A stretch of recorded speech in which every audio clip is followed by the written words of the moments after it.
Hello friends and welcome to another tutorial on Geeks for Geeks.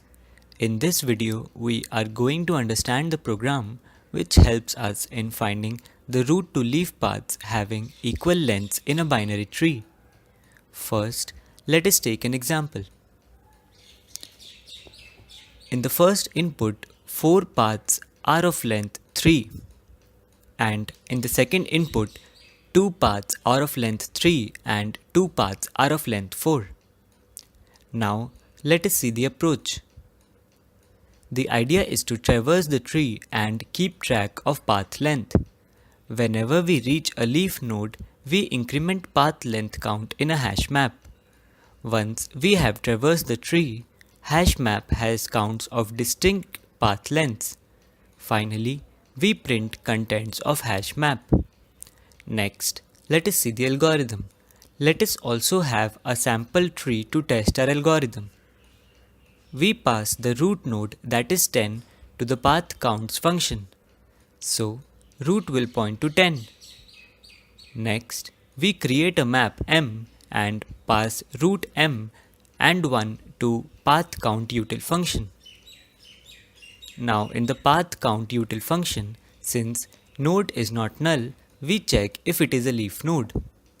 As it is false, we pass the left child of 10 along with path length plus 1 using a call stack. Again, as 8 is not null and it is not a leaf node, we pass the left child of 8, which is 3, along with path length plus 1. Now, node 3 is not null, but it is a leaf node. So, the second if condition gets satisfied and we set m at path length plus plus. So, the key for m will be 3 and value will be 1. Next, we return to the previous call. Execution for node 8 is resumed and now we pass the right child of 8, which is 5, along with path length plus 1. As 5 is a leaf node, we set m at path length plus plus. Execution for node 5 and node 8 is over and we resume execution for node 10.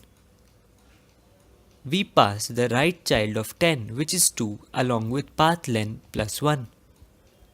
Again, as node is not null and it is not a leaf node, we pass the left child of 2, which is 2, along with path length plus plus.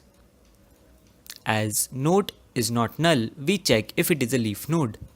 As it is a leaf node, we set m at path length plus plus and return. Execution for node 2 is resumed and we pass the right child of 2, which is null. So, node will point to null. As node is pointing to null, we return to the previous call. Execution for node 2 and node 10 is over and we return to path counts function. So now we print values in map. So 3 paths have length equal to 3 in this binary tree. With this, we come to an end of this tutorial. For any doubts or suggestions, please leave them in the comment section below. Thank you for watching.